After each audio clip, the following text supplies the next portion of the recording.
안녕하세요. 대학교에 주일 예배 나오신 여러분 환영합니다. 벌써 첫 번째 주차를 보내고 함께 또 2주차를 시작하며 대학교에 주일 예배를 함께 모였습니다. 1층, 2층 아직 차고 있는데 자리가 조금 부족합니다. 그래서 3분, 4분 앉으셔서 조금 여유가 있다면 가운데를 앉으시면 우리 함께 조금 늦게 오는 학우님들도 함께 예배 드릴 수 있을 것 같습니다.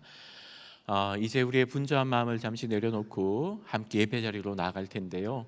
저희 두 가지 이유를 위해서 같이 기도합시다. 첫 번째는 저희가 예수 그리스도의 보혈을 의지하여 함께 그 보좌로 나아갑니다. 하나님, 제게 예배하기에 합당한 마음과 입술을 주십시오. 제 안에 주님께 올려드릴 만한 마음, 입술, 거룩하지 않은 생각들이 있다면 예수님의 보혈로 씻어주시고 제가 주님 앞에 예배자로 나아갑니다. 첫 번째 고백이고요. 두 번째는 우리 찬양팀의 고백, 우리 성가대 챔버팀의 고백이 또한 함께 올려드리는 우리 모두의 고백되도록 말씀을 준비한 사람도 말씀을 나누는 사람도 함께 그 말씀 앞에 아멘으로 화답하며 함께 올려드리는 이 예배가 주님께 우리의 마음을 거룩한 산제물로 올려드리기 원합니다. 이렇게 예배자 된 우리 자신과 함께 드리는 우리 회중들을 위해서 우리 한번 2분 정도만 같이 기도함으로 나가시겠습니다. 주님을 찬양합니다. 주님을 높여드립니다. 경배합니다. 하나님, 저희가 드릴 건 없지만 우리 마음을 주님께 거룩한 산제물로 올려드립니다. 우리 입술을, 우리의 마음을, 우리의 고백을, 우리의 찬양을, 우리의 마음을 주님께 올려드리고 고백하오나니 하나님께 올려드리는 제물 되기 원합니다. 제가 무엇으로 주님을 기쁘게 하겠습니까? 저희 마음을 주님 써주시고 무엇보다도 주님의 보혈을 의지하여 그 보좌 앞으로 나아갑니다. 주님 예수 그리스도의 십자가의 보혈로 우리를 씻어주시고 함께 바쁘고 분주한 우리 마음에 예수님 찾아하여 주시고 이 찬양을 받으신 주님께 감사하는 시간 되기 원합니다. 함께 올려드리는 찬양팀의 고백이 우리의 고백되게 하여 주시고 설교자의 고백이 우리의 고백되어지는 이 시간 될 수 있도록 하나님 함께하여 주시옵소서. 모든 민족과 열방과 방언과 족속 가운데 찬양받기 합당하신 주님의 이름을 높여드립니다. 하나님, 저희가 무엇으로 주님을 기쁘게 하겠습니까? 가진 돈도 없고 내세울 만한 영향력 하나 없지만 무엇보다도 우리의 마음을 주님께 거룩한 산제물로 올려드립니다. 이 찬양의 고백이 말씀 앞에 아멘으로 화답하는 이 믿음의 고백이 하나님께 올려드리는 거룩한 예물, 제물 되게 하여 주시되 찬양을 준비한 사람도 함께 앞에서 고백하는 사람도 그 고백을 듣는 온 회중도 말씀을 준비한 사람도 그 말씀을 함께 듣는 회중도 함께 하나님 앞에 올려드릴 만한 거룩한 제물 되어 주님을 찬양하고 예배하며 주님의 거룩하심을 선포하며 송축하는 오늘 이 예배 되게 하여 주시옵소서. 우리의 모든 찬양과 우리의 모든 송축을 받으실 예수 그리스도의 이름으로 기도드리옵나이다. 아멘. 우리 괜찮으시면 다 같이 함께 일어나셔서 찬양의 자리로 나가시겠습니다.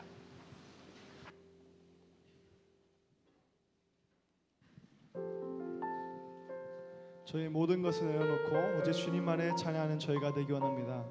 찬양의 가사로 고백하며 나아갈 때 저희의 개인적인 고백과 주님께 올려드린 찬양을 나아갑시다. 나의 모습 나의 소유 주님 앞에 모두 드립니다. 모든 아픔 모든 기쁨 내 모든 눈물 받아주옵소서.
어제일과 내일에도 어제일과 내일에도 금과 희망 모두 주님께 드리며 나아갑니다. 모든 소망 모든 내 손과 마음 받아주시옵소서.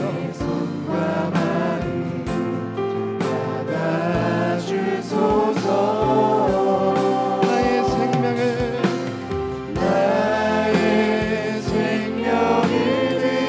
드리니 주 영광 위하여 사용하옵소서. 내가 사는 날 동안에 주를 찬양하는 것이 주님의 기쁨의 제물이 되는 것임을 다시 한번 고백합니다. 기쁨의 제물 되리 나를 바라주소서. 다시 한번 나의 생명을 드리니 주 영광 위하여 사용하옵소서. 내가 사는 날 동안에 주를 찬양하며 기쁨의 제물 되리. 믿음의 고백으로 나아갑니다. 나의 생명을 드리니 주 영광 위하여 사용하여 주시옵소서. 사용하옵소서. 내가 사는 날 동안에 주를 찬양하며 기쁨의 제물 되리. 나를 받아주시옵소서. 나를 받아주소서.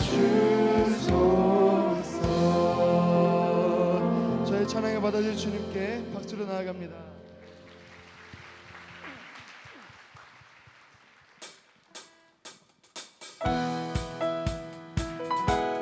창세전부터 저희를 계획하시고 누구보다 저희를 잘 아시는 주님 앞에 박수 치시면서 주님을 찬양하며 나아갑니다. 나보다 나를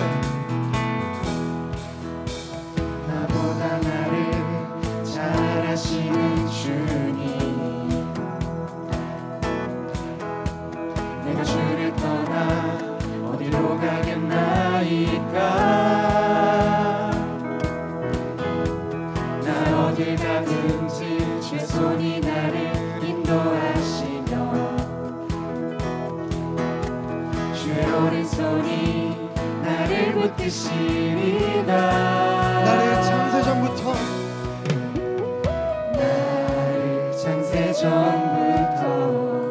계획하시고 지금까지 인도하시네. 하나님이여 주의 생각이 어찌 그리 외로우신지요. 나의 생각보다 나의 뜻보다 더 크고 놀라우신 주님. 하나님이여 나를 살피사 나의 마음을 다시오니 나를 영원한 길로. 다시 한번 처음부터 고백하며 나아갑니다. 나보다 나를 잘 아시는 주님, 내가 주를 떠나 어디로 가겠나이까. 나 어딜 가든지 주의 손이 나를 인도하여 주십니다. 아멘. 주의 오른손이 나를 붙드시리다. 나를 창세전부터 계획하시고 지금까지 인도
것을 내려놓고 오직 주님께만 맡겨드리며 나아갑니다.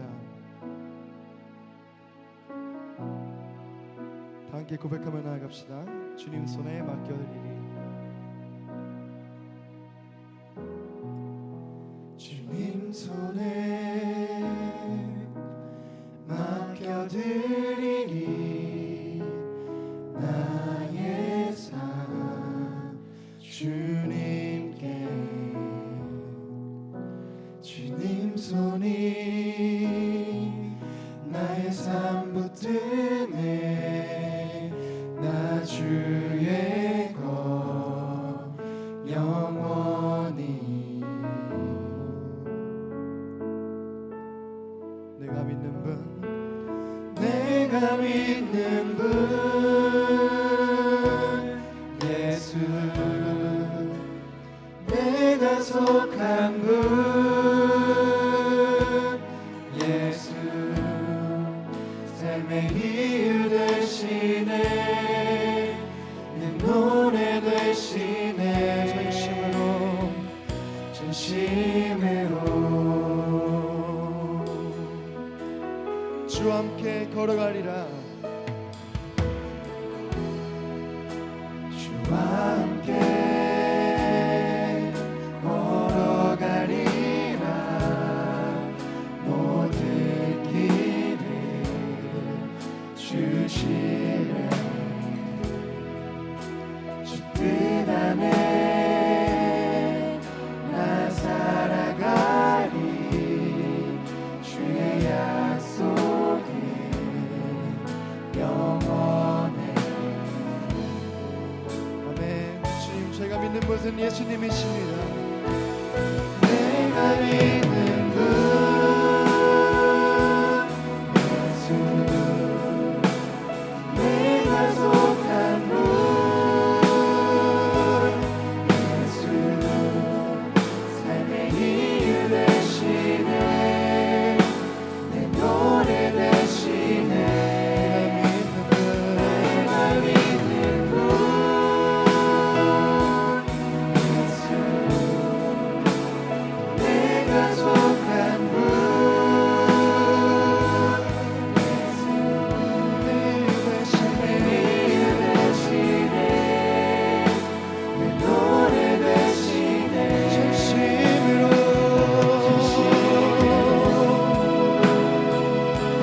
제가 전심으로 주님을 찬양하고 전심으로 주님께 예배할 것은 제가 믿는 분이, 제가 속한 분이 주님의 예수님의 이름일 줄 믿습니다.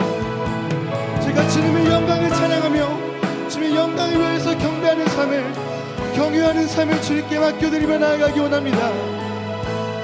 함께 고백하며 나아갑니다. 경배하리.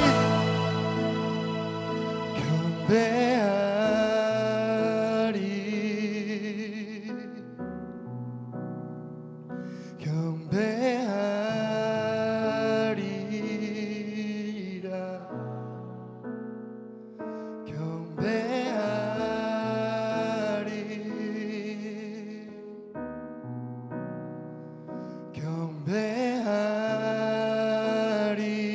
경배하리라. 경배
다 같이 자리에 앉으시고 프레이즈 공동체 류지연 하구님 나오셔서 기도해 주시겠습니다.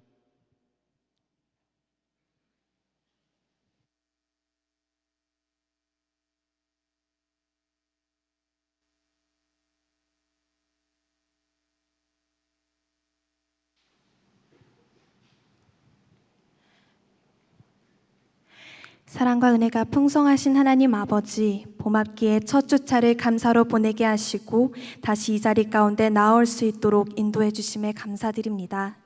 새로이 시작된 학업과 관계들에 지어 너무 분주한 마음으로 하나님을 놓치기 쉬운 학기 초입니다.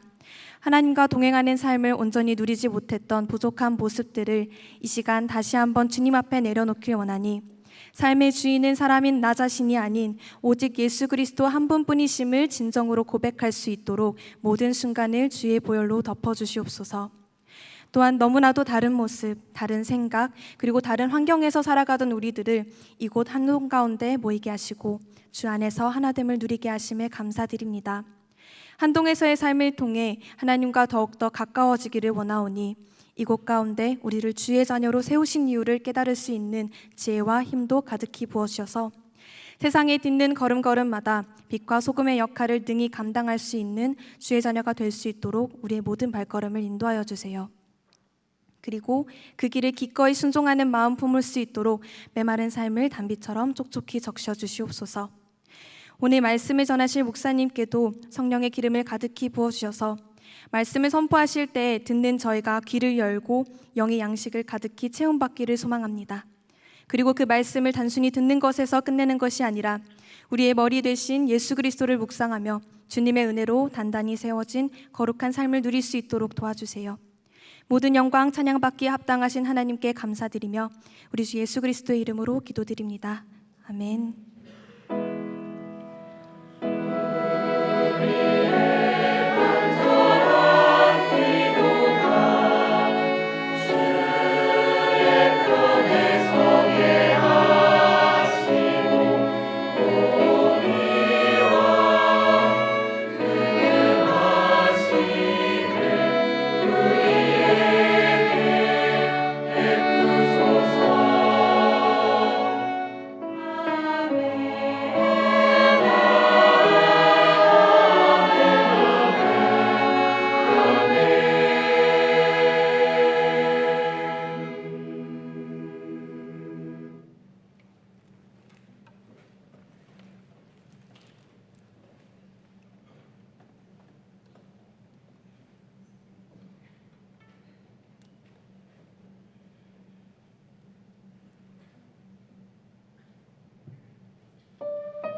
우리의 찬양을 받으실 그 사랑의 하나님께 우리 감사의 박수 올려드리겠습니다.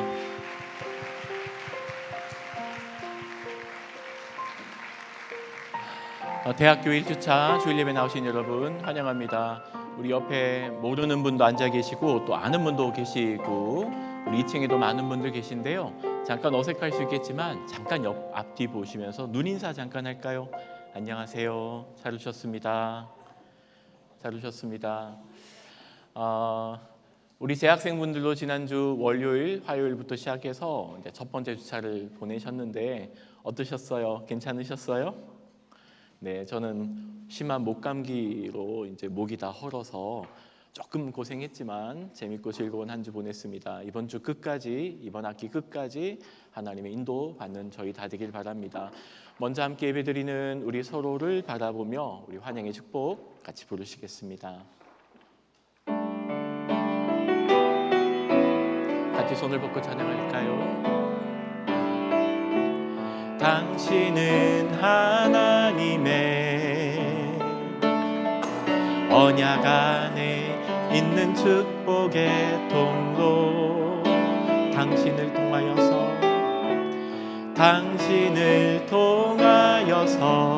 열방이 주께 도배하 우리는 하나님의 다시 한번 찬양합시다. 우리는 하나님의 언약 안에 있는 축복의 통로 한동을 통하여서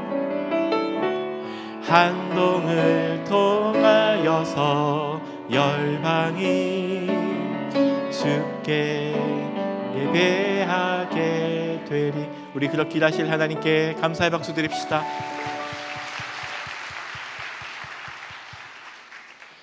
대학교의 소식 몇 가지 전합니다. 먼저 안쪽 내지를 보시면요, 1학기 신앙사경회라고 되어 있습니다. 학기를 시작하며 사경회는요, 말씀을 꾸준히 공동체가 함께 들으며 그 말씀 앞에서 우리의 믿음과 우리의 소망과 우리의 다짐을 다시 한번 새기고 말씀 앞에 서는 한국의 아주 오래된 전통적인 예배법입니다. 이번 학기 시작하며 2주차 모레입니다. 화, 수, 목 3일간 화요일 저녁 7시 이 자리에서 그리고 수요 채플 그리고 목요일 저녁 부산 호산나 교회를 섬기시는 유진소 목사님과 함께 2박 3일간의 말씀 여행을 함께 떠나게 됩니다. 새 학기를 시작하며 우리 안에 말씀 앞에 서서 또 우리를 이끌어 가실 그 말씀 앞에 나를 돌아보고 우리 공동체를 돌아보고 나를 향한 하나님의 뜻을 발견하는 놀라운 또 믿음의 시간, 말씀의 시간 되기를 바라고 함께 오늘 대학교의 주일 예배를 드리는 우리 학우님과 우리 공동체 여러분도 이 멋진 말씀의 시간에 초대합니다. 꼭 오셔서 한 학기를 말씀으로 시작하는 저희 다 되었으면 좋겠습니다. 그 외에도 여러 신앙 공동체에서 공동체원들을 모집합니다. 대학교에도 SDM이라고 부르는 Student Discipleship Movement라 부르는 신앙 공동체들이 있습니다. 이 안에서 사역도 함께 진행하고 대학교를 함께 섬기며 양육을 받고 또 순장들과 모임을 가지며 성장하는 시간들을 가지고 있는데 이런 여러 공동체에서 또 오늘 나와 있지는 않지만 학교 교내 게시판에는 또 교수님들과 함께 말씀으로 교수님의 연구실에서 인격적인 만남을 가지며 영적인 성장을 할 수 있는 여러 행사들과 모임과 양육의 시간들이 보통 1, 2, 3주 동안 많이 모집이 됩니다. 이 자리에 앉아 계시는 우리 이화학번들은요, 게시판이나 이런 광고문들을 잘 보시고요. 이 교수님과 이런 주제로 또 이런 공동체에서 이런 활동으로 내가 영적으로 성장하고 싶다. 공동체를 찾아가시고 교수님들을 만나시고 이런 양육의 자리로 나가시기를 또 권면드립니다. 신앙은 절대 혼자 성장하지 않습니다. 믿음의 사람들과 함께 그 관계 속에서 하나님을 만나고 깊이 알아갑니다. 이런 다양한 시간들을 기억해 주시고 참여해 주시기를 바랍니다. 오늘 하나님께서 저에게 주신 말씀 함께 보기 원합니다. 하나님의 말씀은 사무엘상 2장 12절에서 17절입니다.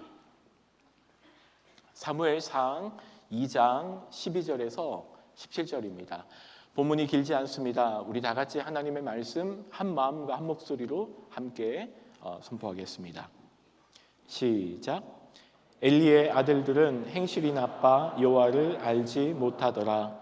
그 제사장들이 백성에게 행하는 관습은 이러하니 곧 어떤 사람이 제사를 드리고 그 고기를 삶을 때에 제사장의 사환이 손에 3살 갈고리를 가지고 와서 그것으로 남비에나 솥에나 큰 솥에나 가마에 찔러 넣어 갈고리에 걸려 나오는 것은 제사장이 자기 것으로 가지되 실로에서 그곳에 온 모든 이스라엘 사람에게 이같이 할 뿐 아니라 기름을 태우기 전에도 제사장의 사원이 와서 제사 드리는 사람에게 이르기를 제사장에게 구워드릴 고기를 내라.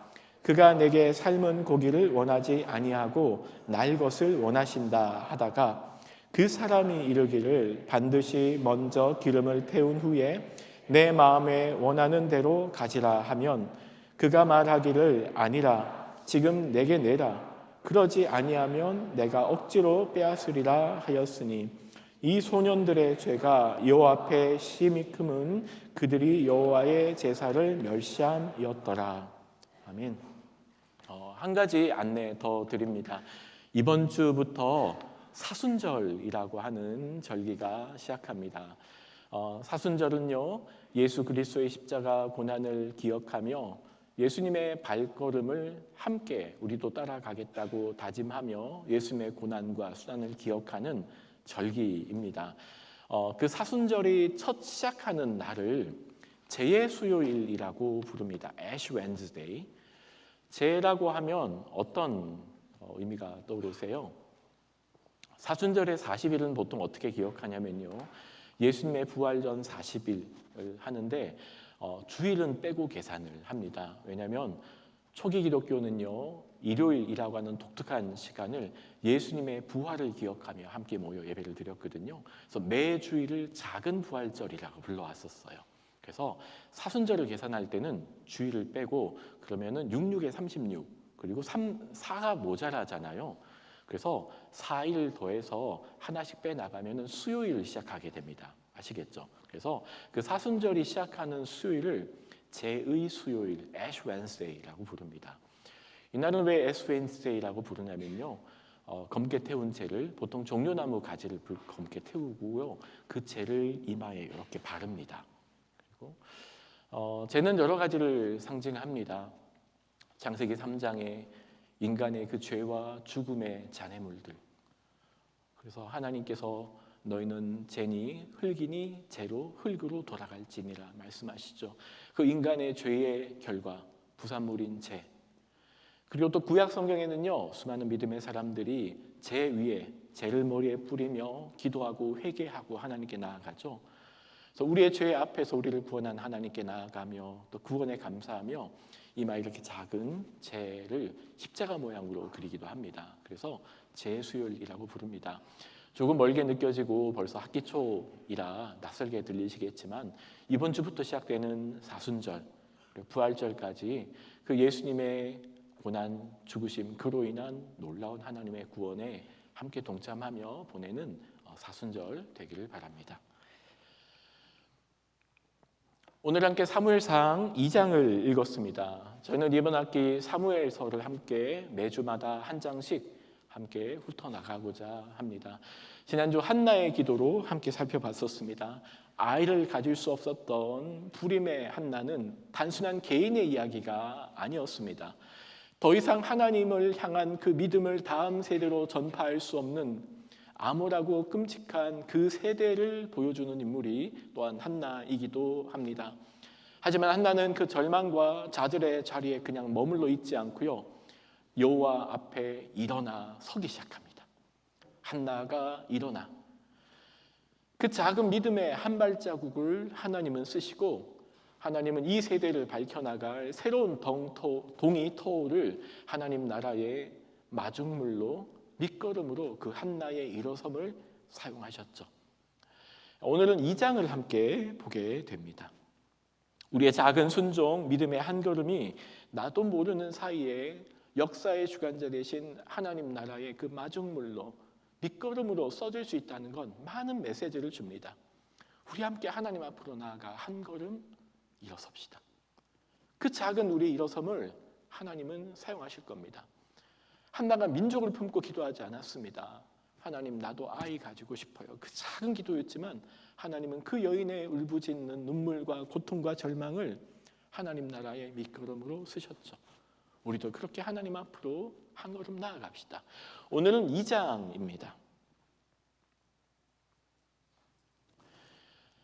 이 세상을 향한 하나님의 동이 터오를 텐데 동터오르기 전에 가장 어둡다고 하죠.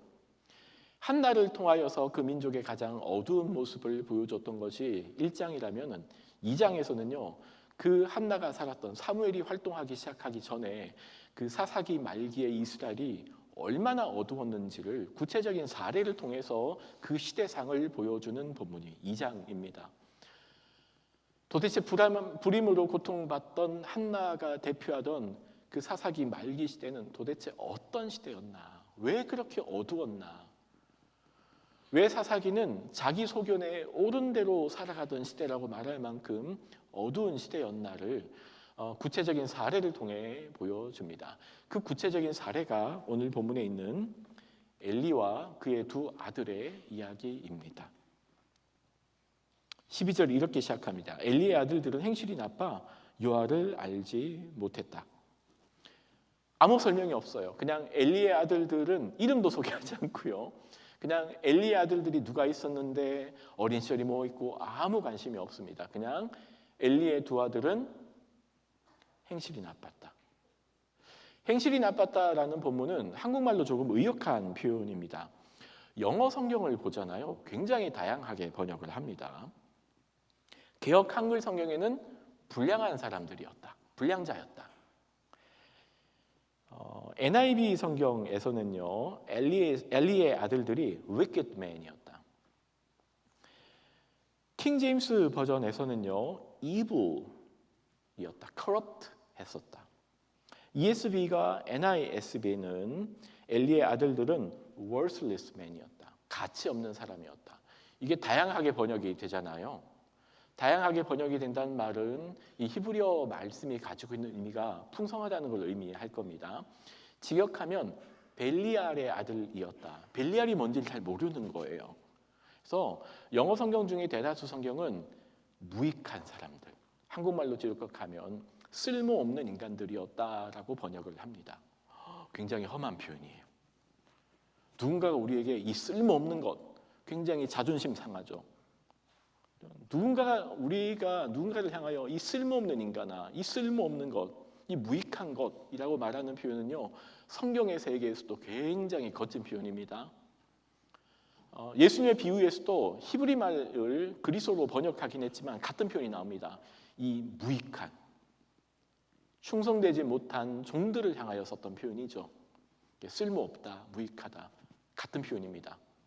행실이 나빴다. 문제는 엘리의 아들들이 불량한 사람들, 쓸모없는 인간이라 불렸던 이 사람들은 그 시대를 끌어가는 가장 중요한 사람들이었다는 거예요. 하나님의 성소를 지키는 엘리와 그의 두 아들이었기 때문입니다. 문제는 이들이 행실이 나쁜 이유를 본문은 이렇게 설명합니다. 여호와를 알지 못했다. 하나님과의 실존적인 만남이 없는 것이죠. 하나는 고통과 절망의 순간에 일어나서 여호와 앞으로 나아갑니다. 하나님과의 그 실존적인 만남을 위해서 자신의 좌절의 자리를 딛고 일어서서 여호와 앞에 서는 바로 그때, 그렇게 새 시대의 새벽을 준비할 때 오히려 그 역할을 감당해야 될 엘리와 그의 두 아들들은 그 역할을 전혀 감당하지 못하던 시대라는 겁니다. 이들이 하나님을 몰랐다는 것에 대한 구체적인 사례가 본문을 통해서 설명이 됩니다. 그게 13절부터 14절, 15절, 16절까지입니다. 그 당시에 제사를 드리던 관습이 앞에 설명되어 있습니다. 그때 제사를 드리는 방법은요, 한 사람이 제사를 드리고 오면요, 그 고기를 삶습니다. 먼저 제물을 드리면요, 먼저 하나님께 드릴 고기는 다 기름을 하나님께 태워서 올려드리고요. 그 남는 부위는 제사장에게, 그리고 그 제사를 드린 사람에게 돌아가게 됩니다. 제사마다 조금씩 다르지만 어떤 제사장은 완전히 다 태우는 게 있고요.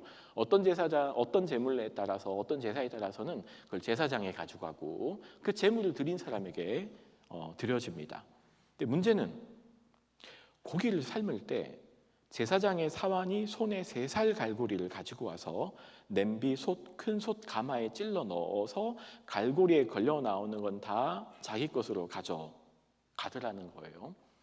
본문을 읽으면은 이 사람이 욕심이 많았나 보다. 그 정도를 넘어섭니다. 일단 여기에 나와 있는 제사장들이 백성에게 행하는 관습을 이러하니라고 제사 드리는 그 당시 양식을 보여주는데 율법과 다 어긋납니다.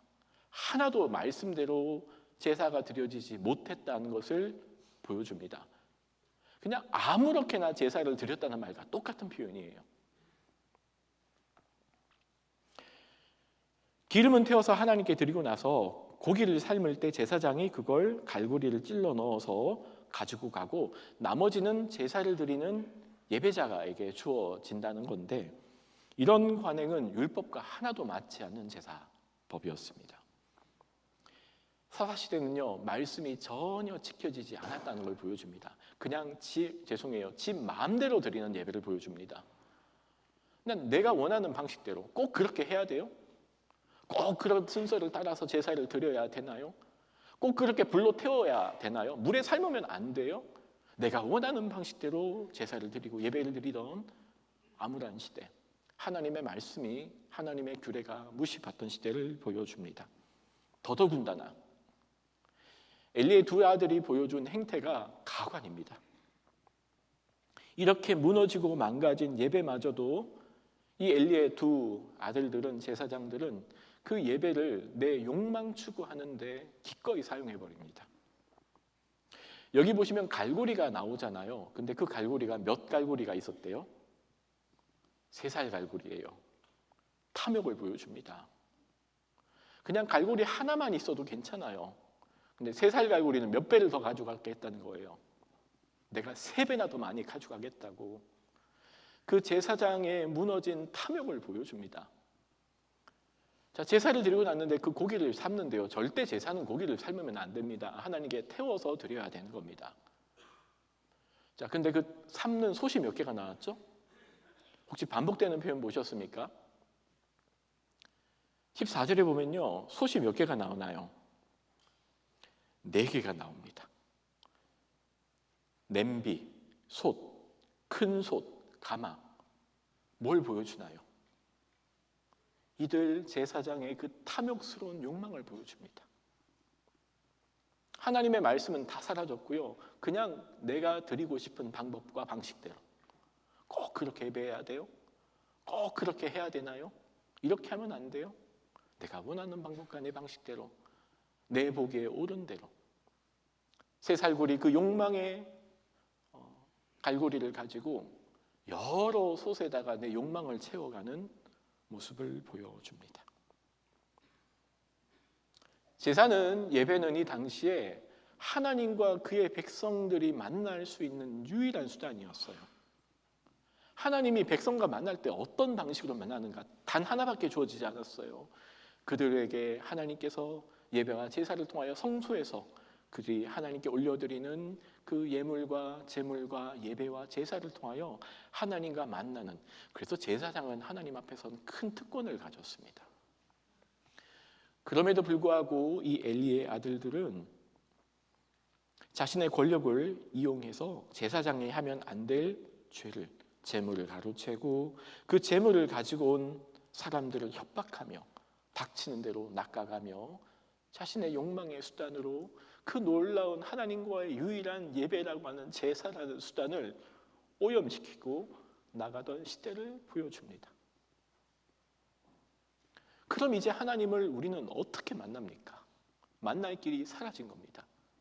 그래서 이 죄는 단순한 엘리와 2 아들의 죄만이 아닙니다.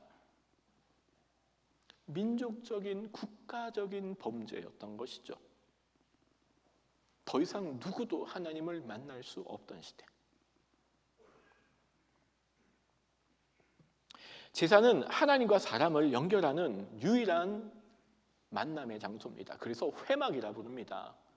만남의 텐트, 만남의 천막, The Tent of Meeting, 회막, 하나님과 만나는 유일한 공간이었거든요. 제사를 멸시했다는 건 하나님과 백성의 중보자로서의 특권을 기꺼이 버렸다는 겁니다. 뭘 위해서? 내 욕망을 추구하기 위해서. 제사가 예배가 무너지면 백성들은 하나님을 만날 수 없습니다. 그래서 이 엘리의 두 아들의 죄는요, 그냥 죄가 아닙니다. 본문은 뭐라고 보여주나요? 그 죄가 심히 컸다. 그 죄가 심히 컸다. 이 소년들의 죄가 여호와 앞에 심히 크면 17절, 그들이 여호와의 제사를 멸시함이었더라. 더 큰 문제가 있습니다. 아버지가 알았을까요? 몰랐을까요? 문제는 아버지도 알았다는 겁니다. 엘리가 이 사실을 압니다. 그러면 어떻게 해나요? 이 새끼야, 정신 차리라. 너 한번 따끔하게 맞자. 그렇게 아버지가 아들을 불러다가 혼을 내도 망정인데 엘리가 그 일을 하지 않습니다. 아들들은 이빨 빠진 호랑이 같은 아버지의 말을 듣지도 않습니다. 엘리는 아들을 꾸짖지 못한 그냥 무능한 아버지 정도가 아니었습니다. 하나님의 성전에서 일어나는 이 국가적인, 민족적인, 영적인 문제를 그냥 한 집안의 가정사로 축소시킨 어마어마한 그 죄에 동참하는 인물이 되고야 맙니다.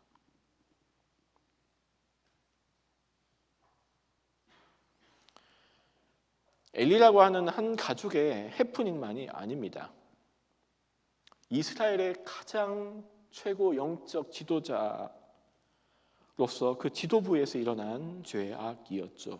왜냐하면 우리가 살펴본 것처럼 백성을 하나님과 연결해야 될 제사장에 의해 자행된 하나님에 대한 모독이었기 때문입니다. 그래서 이 엘리의 가문은 더 이상 일반적으로 진행되는 통상적인 제사 업무는 진행할 수는 몰랐어도 그 민족을 끌어간 영적인 역량은 아무렇지도 발휘할 수 없었던 어둡고 깜깜한 시대. 그게 한나의 불임을 통해 보여주는 그 시대의 어둠이었습니다. 그 민족의 어둠이었습니다.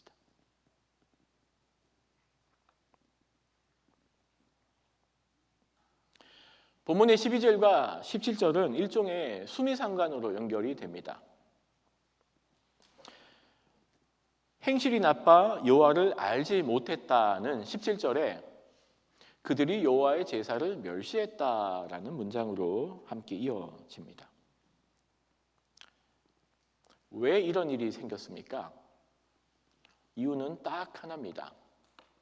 왜 이런 끔찍한 일이 생겼나요? 이유는 딱 하나입니다.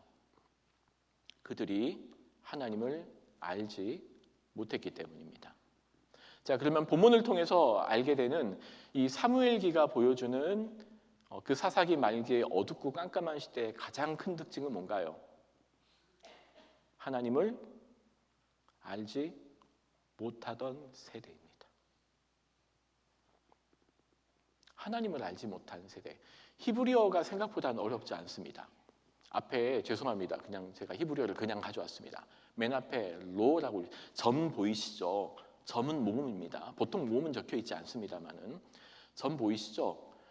점을 빼면 모음만 되고요. 앞에 걸 로, 아니다, not. 명사에게도 붙고 동사에게도 다 붙는 단어입니다. 로가 붙으면 주로 부정적인 의미입니다.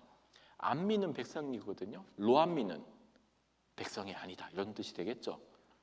그래서 로 야다 그러면 안다라는 단어가 야다니까 로 야다는 알지 못한다 모르다겠죠. 뭘?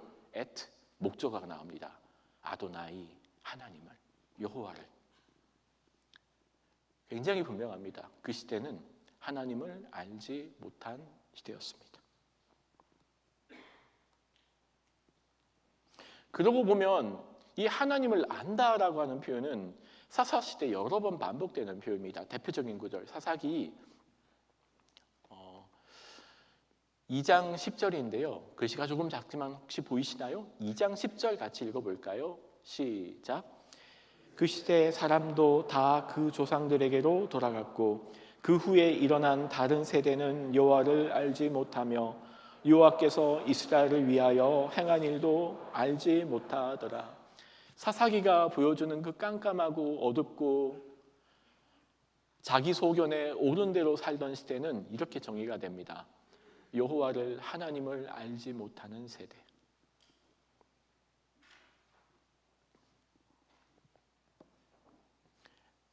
행실이 나빠서 여호와를 알지 못한 게 아닙니다. 하나님을 알지 못하는 게 행실이 나쁜 겁니다. 아무리 착하게 살아도 예배 드려도 하나님을 알지 못한 제사장은 악한 제사장입니다. 쓸모없는 제사장입니다. 근데 문제는 우리가 그렇게 될 수 있다는 겁니다. 제가 앞에 나와 설교를 준비하고 말씀을 전해도 목사가 하나님을 모를 수 있습니다.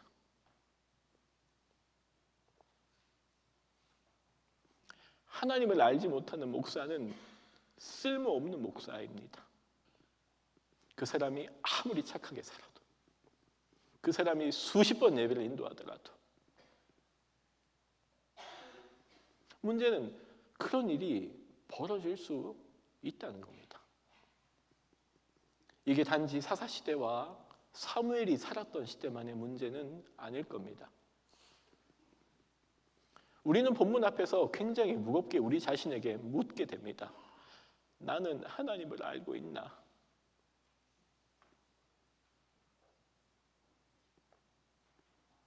나는 정말 하나님을 알고 있는 건가? 우리 자신을 향하여 묻게 됩니다. 왜냐하면 이 하나님을 알지 못하는 건 그 시대의 문제였기 때문이었어요. 그냥 한 사람의 일탈의 문제가 아니었던 것이죠. 목사도 하나님을 모를 수 있습니다. 교회 50년 다닌 장로님도 하나님을 모를 수 있습니다. 엘리의 두 아들이 하나님을 알지 못했던 것처럼. 자, 그러면 우리가 이 안다라고 하는 저 단어가 가진 의미가 생각보다 폭이 넓다는 걸 알게 되실 겁니다.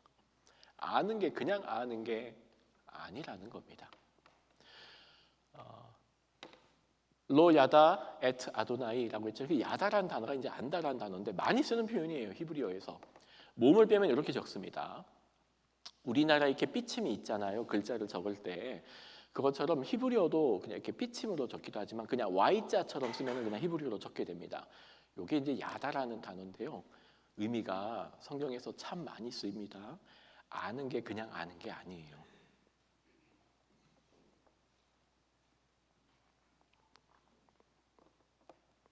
알다란 단어는 크게 성경 내에서 여러 범주와 법리로 쓰이지만 조금 압축해서 표현해 봤습니다. 첫 번째, 만남과 경험으로 아는 겁니다. 여러분은 저를 아십니까? 네, 알죠. 한동대 교묵 중에 한 명이고 완진킴이라고 부르기도 하고 자주 무대에 올라가서 비주얼을 담당한다는 이딴 말을 하고 그렇죠? 어느 정도는 알아요. 근데 그게 아는 건가요? 안다는 말은요, 단순한 머리로 그 사람의 동선과 일정 정도 아는 걸 말하지 않습니다. 만남과 경험으로 아는 겁니다. 엘리의 두 아들, 하나님을 만남과 경험으로 알지 못했다는 겁니다. 왜 몰랐겠어요? 어린 시절부터 아버지로부터 얼마나 많은 성경 말씀을 들어왔겠나요? 제사장인데. 어린 시절부터 구약 성경을 얼마나 많이 읽어왔을까요? 근데 성경은 굉장히 단순합니다. 그 두 아들이 하나님을 몰랐다는 겁니다. 뭘 말하나요? 만남과 경험으로 안다는 겁니다. 그 하나님과의 만남과 경험의 자리가 없었다는 겁니다. 그래서 이 알다라는 단어가요, 구약 성경에서는 깨닫다라는 말로 번역이 됩니다. 그러니까 그 만남과 경험으로 알게 되었어요. 그러니 뭐가 열릴까요? 깨달음이 생기겠죠. 그래서 그냥 안다는 것은요, 우리의 눈이 열리고 시선이 열리고 깨닫게 되는, 그 깨닫다라는 말로도 번역이 됩니다. 삼손의 아버지와 어머니가 하나님의 사자를 만나거든요. 근데 보통 구약 성경에서 하나님의 사자는요, 이제 메신저를 사자라고 번역을 한 겁니다. 보통 사람의 모습으로 나타납니다. 그래서 처음에는 이게 하나님의 보내신 사자, 천사인지 아닌지를 보통 의심을 많이 해요. 그래서 이 마노아, 삼손의 두 부모님이 하나님이 보낸 하나님의 사자를 만났을 때 모릅니다. 이게 정말 하나님이 내게 준 메시지인가? 먼저는 아내가 만났거든요. 나중에 남편 마노아도, 삼손의 아버지 그 마노아도 하나님의 사자를 만나게 되는데 그때 이런 말을 씁니다. 그제야 내가 여호와의 사자인 줄 알게 되었다. 눈이 열려 깨닫다. 만남과 경험으로 알게 되는 암.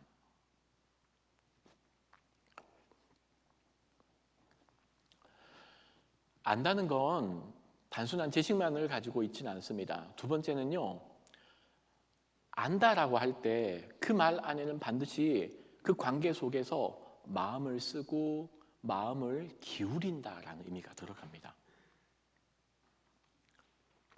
나 너 잘 알아. 그 말은요, 그냥 신상 정보에 대해서 말하는 건 아닙니다. 내가 아는 그 사람에게 나의 마음을 쓰고 나의 관심을 그 사람에게 기울이고 내가 그 사람이 어려움 당할 때 내가 그에게 다가가 그의 부족함을 메워주는,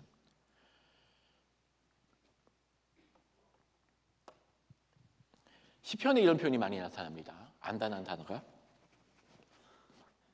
내가 주의 인자하심을 기뻐하며 즐거워할 것은 주께서 나의 고난을 돌아보시고 환난 중에 있는 내 영혼을 아셨나이다. 시편 31편 7편인데요. 하나님이 나의 환난과 고통을 아셨나이다. 하나님이 나를 안다라잖아요. 하나님이 그래 완진이가 힘들구나. 지난주 감기에 걸렸는데 좀 많이 아팠구나. 목이 좀 상했네. 그 알미 아닙니다. 하나님이 우리를 안다라는 말을 쓸 때는요, 하나님이 우리에게 당신의 마음을 쓴다는 표현입니다. 하나님께서 당신의 마음을 우리에게 기울이시고 내 고난과 고통과 좌절과 절망을 돌아보시며 손을 내민다는 뜻, 마음을 쓰고 마음을 기울인다는 뜻입니다.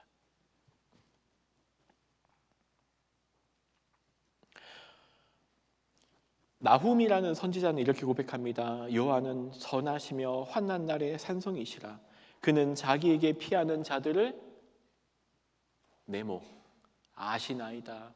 예언자가 고백합니다. 하나님은 나를 아십니다. 자기에게 피하는 자를 아십니다. 나한테 피하는구나. 그 단순한 동작을 안다는 표현이 아닙니다. 하나님이 우리를 아신다는 말 안에는 하나님은 우리에게 마음을 열고 당신의 마음을 쓰시고 하나님 당신의 마음을 우리에게 기울인다는 뜻입니다. 역은 어떨까요? 우리가 하나님을 안다는 말은 우리의 마음을 하나님께 열고 하나님께로 우리의 마음을 기울이고 하나님께로 우리의 마음을 쏟는 것, 그게 아는 것입니다. 찬양 떠오르지 않으세요? 내 이름 아시죠. 내 모든 생각도. 하나님은 우리의 이름을 아시고 우리의 생각도 압니다. 왜 성경에는 하나님이 내 이름을 안다는 표현이 이렇게 반복될까요?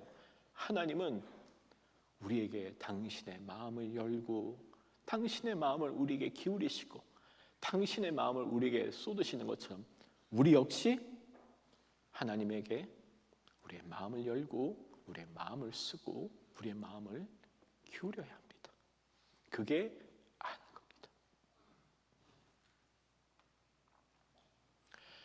안다는 말에 또 다른 특징적인 단어가 뜨겁게 사랑하다는 단어가 나옵니다.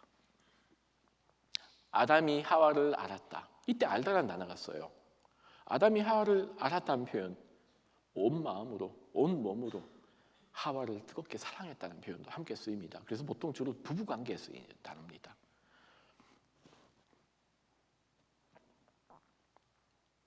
안다는 건 내 몸과 마음을 다하여 하나님을 뜨겁게 사랑하는,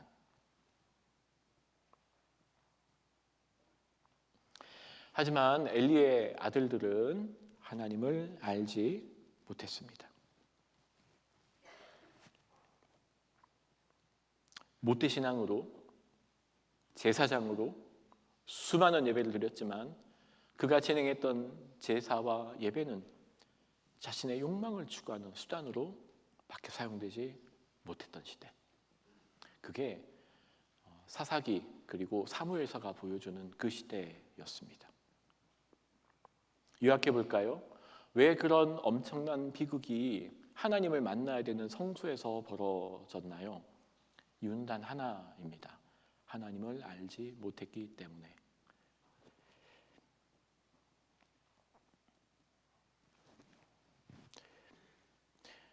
우리의 예배는 하나님과 나의 관계를 보여줍니다.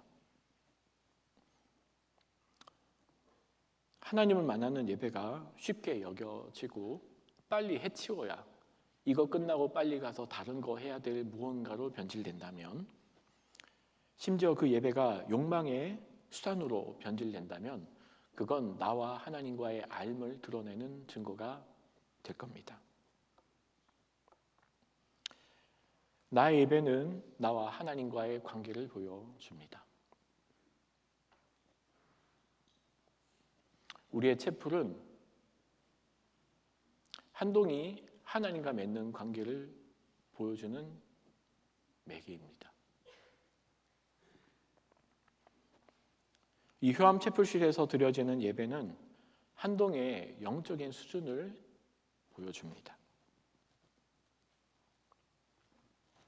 핸드폰을 끄시기 바랍니다. 노트북을 내려놓으시기를 바랍니다. 하나님 예배가 멸시받는 그 시대의 특징은 하나님을 알지 못하는 시대의 민족의 어두움을 반영해주기 때문입니다. 그러고 보면 이 알다라고 하는 단어는 구약 성경뿐만 아니라 신약 성경 여러 군데서도 사용이 됩니다. 아마 우리가 사용하는 나 알아 라고 할 때 쓰는 알다, 안다, to know라는 단어와 성경이 사여졌던, 그리고 신구약을 무릇해서 그 시대를 보여주는 시대상과도 많이 잇대어진 단어가 안다는 단어로 쓰여지는 것 같습니다.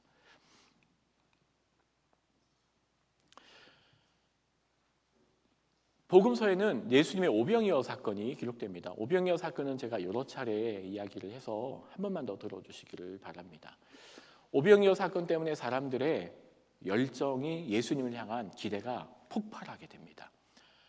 특별히 요한복음에서는 사람들이 그 떡과 고기를 먹은 다음에 예수님을 억지로 사로잡아다가 왕 삼으려 한지라, 예수님 분부만 내려주십시오. 저희가 당신 왕 한번 만들어 드릴게요. 눈 한번 딱 감고 한번 그렇게 해봐, 말만 해주세요. 저희가 당신 왕 만들어 드릴게요. 가난의 문제를 해결할 분이잖아요. 오병이어로 5,000명 먹이셨잖아요. 아마 그 기계가 있었던 것 같습니다. 다음 날 또 꾸역꾸역 몰려옵니다. 예수님께. 예수님이 그들을 굉장히 차갑게 대합니다. 너희가 내게 온 것은 먹고 배부르기 까닭이다. 마치 내심을 들켜버린 것 같은 거예요.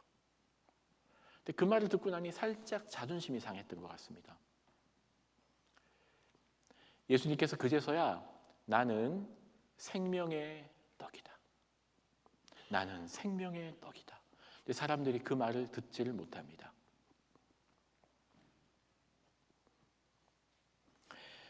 요한복음 6장 그 사건을 이렇게 기록합니다. 자기가 하늘에서 내려온 떡이라 하심으로 유대인들이 예수에 대하여 수군거려 이르되 이는 요셉의 아들 예수가 아니냐, 그 부모를 우리가 아는데 자기가 지금 어찌하여 하늘에서 내려왔다 하느냐.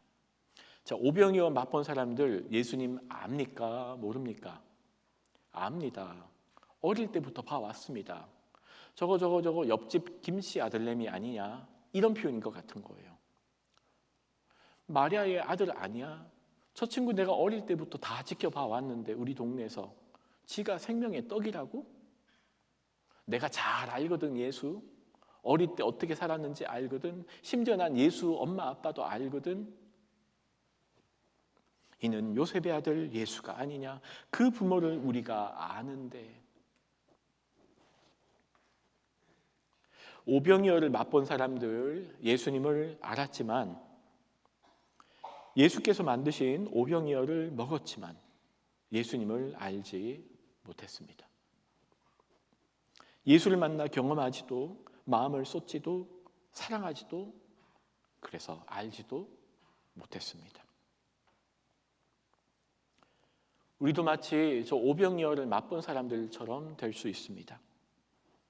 우리 엄마 아빠가 믿는 하나님 나도 알아요. 우리 목사님이 믿는 예수님 나도 알아요. 오늘 간증 집회에 온 저 집사님의 하나님 나도 알아요. 들어봤거든요. 어릴 때부터. 그렇게 끝날 수 있더라는 겁니다.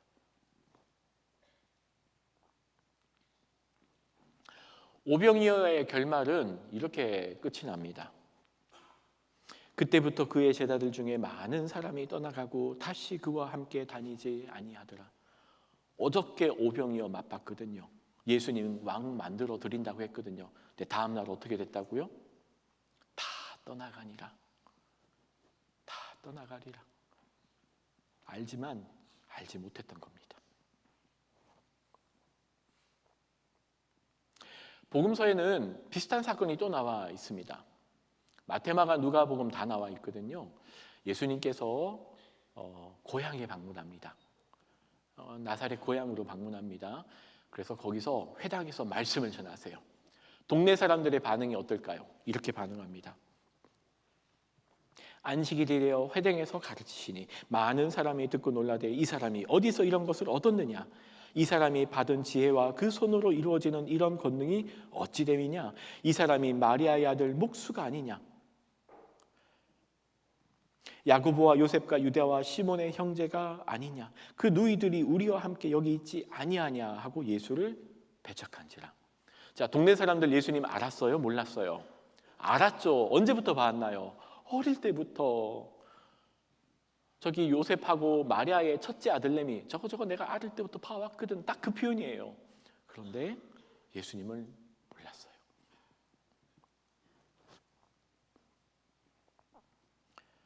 그렇게 사람들 다 떠나자 예수님께서는 떠나간 사람들을 잡지 않으십니다. 굉장히 독특한 거예요. 굉장히 이게 좀 불경스러운 표현일 수 있겠지만 제가 예수님이라면요, 오병이어 다음에 수천 명이 몰려왔잖아요. 제게. 그 사람들 막 집으로 떠날 때 저는 잡았을 것 같습니다. 아유 저기 말은 끝까지 들어보시라고, 내 말 한 번만 더 듣고 가시라고. 저는 그랬을 것 같아요. 다 제 팬들로 왔잖아요, 처음에. 근데 예수님께서 그 사람들을 잡지 않습니다. 다 떠나갈 때 침묵으로 일어납니다. 그리고 남아있던 제자들을 향하여 이렇게 묻습니다. 너희도 가려느냐? 니들도 갈 거야? 제자들을 대표하여 시몬 베드로가 이렇게 대답합니다. 시몬 베드로가부터 같이 읽어볼까요? 시작. 시몬 베드로가 우리가 누구에게로 가오리이까? 우리가 주는 하나님의 거룩하신 자신 줄 믿고 알았사옵나이다. 뭐 했다고요? 알았습니다. 제가 주님을 압니다. 제 예수님 압니다. 아마 이게 예수님께서 우리에게 듣고 싶었던 그 답 아니셨을까요? 주님, 제가 주님을 압니다. 제가 주님을 압니다.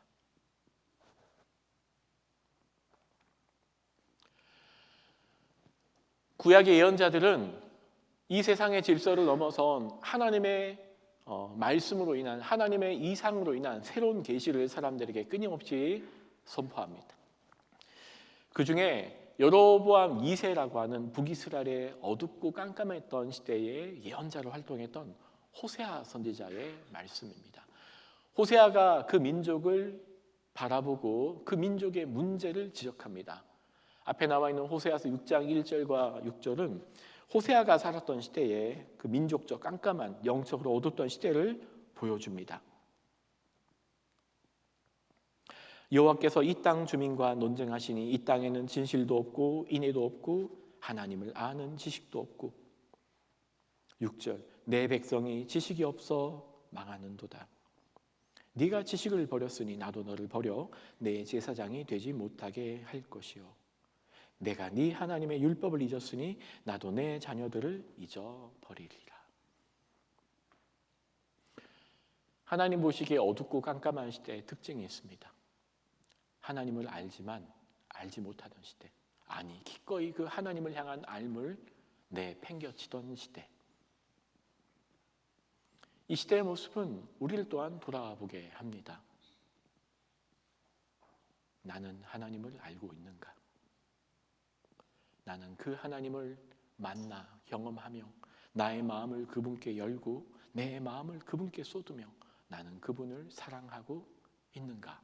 우리에게 되묻게 합니다.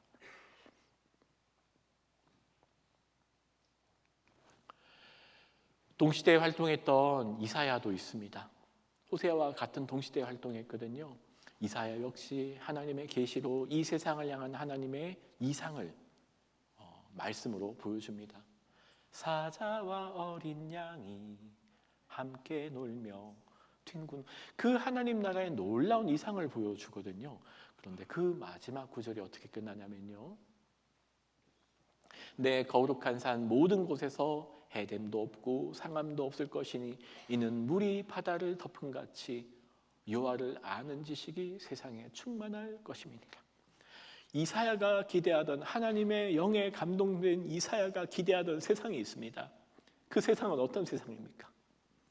하나님을 아는 것이 이 세상에 가득 차 물이 바다를 덮은 같이 이 세상을 채우는 그 날을 이사야는 기대하고 바라본다면 우리도 똑같은 도전을 받게 됩니다.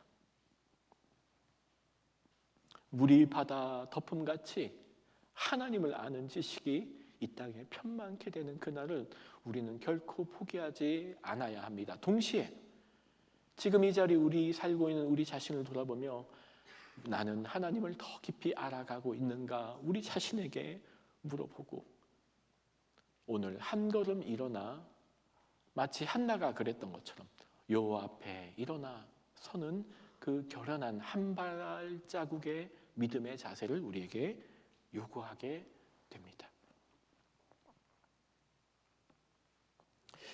메시지를 마무리합니다. 메시지 한번 같이 짧게 정리해 보고요. 잠깐 두세 가지 정도로 기도하고 마무리하려고 하는데 참 바쁘고 분주한 한동에서의 일상을 보냅니다. 하지만 하나님에 대한 알물, 그 지식을, 그 관계를 넓혀 나가는 이번 학기 되기를 축복합니다. 하나님을 더 깊이 함께 알아갑시다. 목사도 하나님 모를 수 있습니다. 제사장도 하나님 모를 수 있습니다. 모태신앙도 하나님 모를 수 있습니다. 뭐가 없으면요? 하나님과의 그 인격적인 만남의 관계가 없다면, 우리의 마음을 그분께 열고 쏟고 향하지 않으면, 그분을 사랑하지 않으면, 아무리 하나님 잘 믿고 잘 사는 것처럼 보여도 실제 삶에는 변화가 없다는 말은 틀린 말입니다. 왜냐하면 알은 삶으로, 그 알은 예배로 나타나기 때문입니다. 그 알과 지식의 경지가 어느 정도에 다르냐에 따라서 우리의 삶도 분명 바뀔 겁니다. 또한 우리 개인의 삶을 넘어서 우리가 살고 있는 이 한동과 이 민족과 이 사회와 이 세상을 향한 하나님의 뜻도 함께 펼쳐져 나갈 겁니다. 하나님께 드리던 제사가 멸시되고 어두워진, 무너진 그 세대, 자기 소견에 옳은 대로 살던 시대, 그 시대, 새로운 세대를 깨울 하나님의 이상은 하나님을 더 깊이 알아감. 우리 같이 기도할 텐데요. 두 가지 기도합시다. 이사야의 저 고백이 우리에게 도전이 되었으면 좋겠습니다.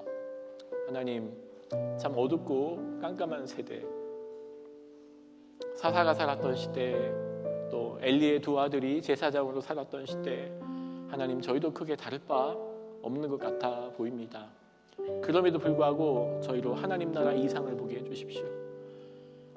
하나님의 나라를 이 현실에 사장하지 않도록 우리에게 믿음 더하여 주실 때, 이는 물이 바다를 덮은 같이 여호와를 아는 지식이 세상에 충만할 것임이니라 선포했던 그 이사야의 눈으로 저희 역시 이 세상을 향한 하나님의 뜻과 하나님의 나라에 대한 소망을 품고 살아가게 도와주십시오.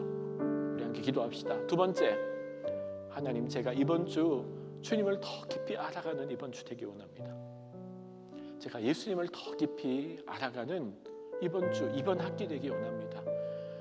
이 민족을 향한 하나님의 뜻을 함께 구하고 또 우리 개인의 삶을 통한 결단으로 우리 잠시 2, 3분 정도 기도하며 나가시겠습니다.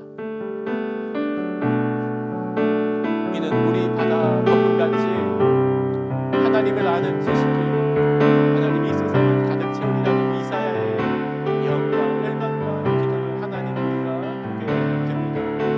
하나님 그 세상이 사람들과 깜깜한 시대, 하나님을 알았지만 하나님을 알지 못하던 시대, 예수님을 곁에서 봤지만 예수님을 알지 못하던 시대, 하나님 그들이 알았지만 알지 못했던 것처럼 하나님 우리가 주님을 향하여 우리의 마음을 쏟고 우리의 마음을 기울이며 암과 경험으로 하나님 예수님을 더 깊이 만나며 하나님을 부드럽게 사랑하는 이번 주 되게 하여 주시옵소서.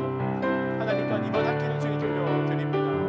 하나님 저희가 이번 학기 주님 앞으로 더 나아가 더 성장하는 학기 되기 원합니다. 제가 주님을 더 깊이 알기 원합니다. 주님을 아는 그 높이와 깊이와 넓이가 더 깊어지고 높아지고 커지기를 원합니다.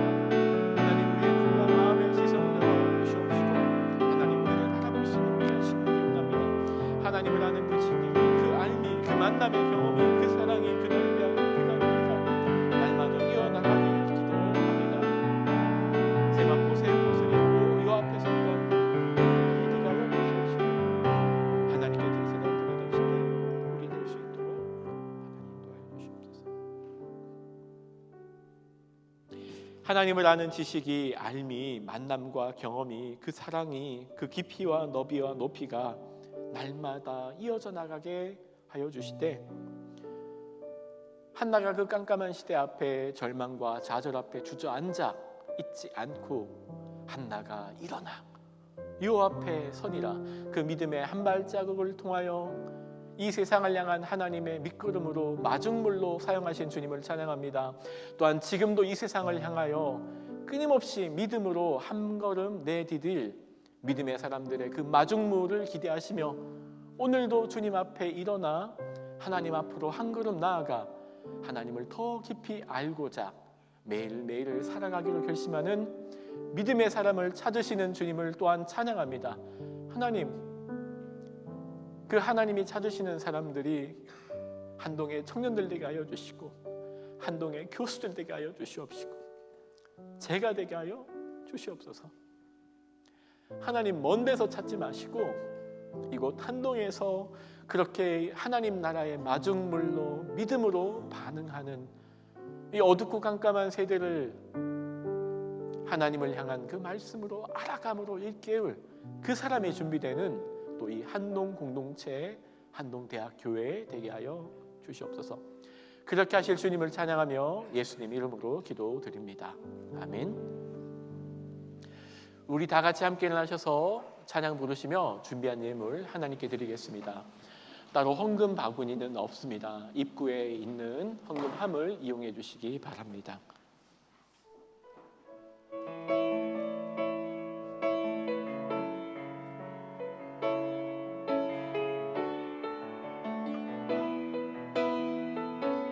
우리 오늘 눈물로 찬양합시다.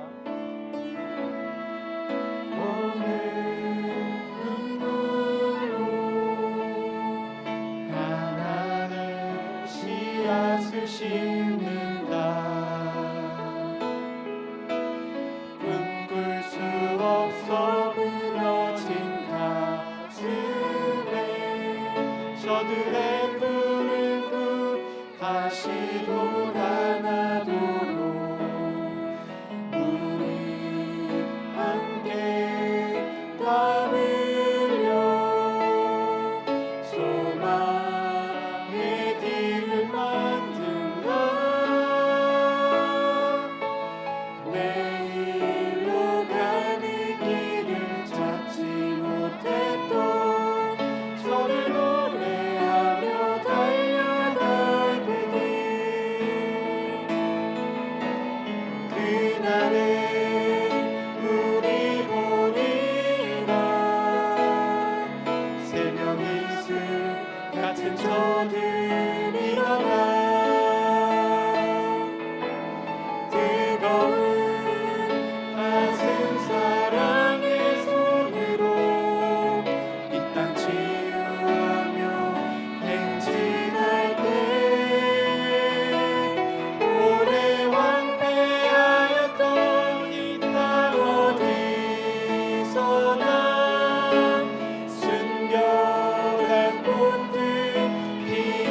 한동 공동체 여러분, 말씀을 품고 저 문을 열어 세상으로 나가십시오.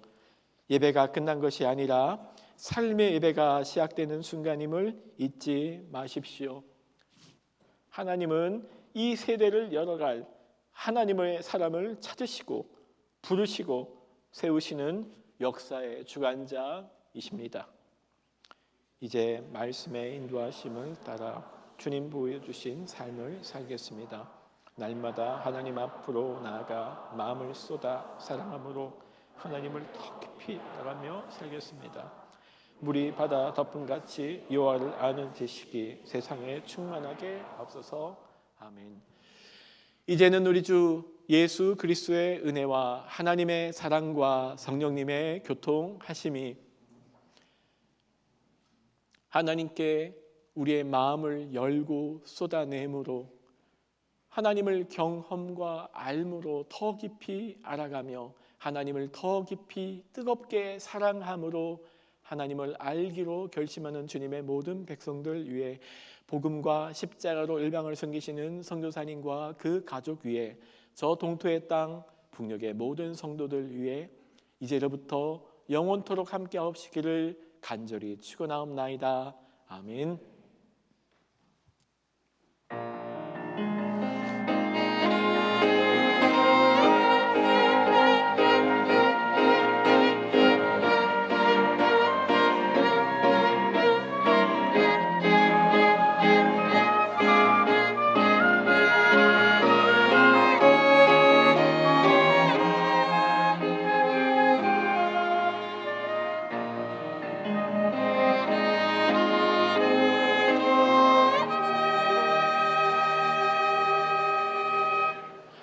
이주차 한동대학교 주일 예배를 마쳤습니다. 이번 한 주도 주님을 더 깊이 알아가며 승리하는 한 주 되기를 축복합니다. 평안히 일어나시고 다음 주 뵙겠습니다.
네, 하나 둘 셋 하면 성가대 챔버 미캠 공동체 하나님을 더욱 깊이 알아가는 승리하는 2주차 되세요라고 합시다. 하나 둘 셋. 하나님의 챔버 미캠 공동체 하나님을 더욱 깊이 알아가며 승리하는 2주차 되세요.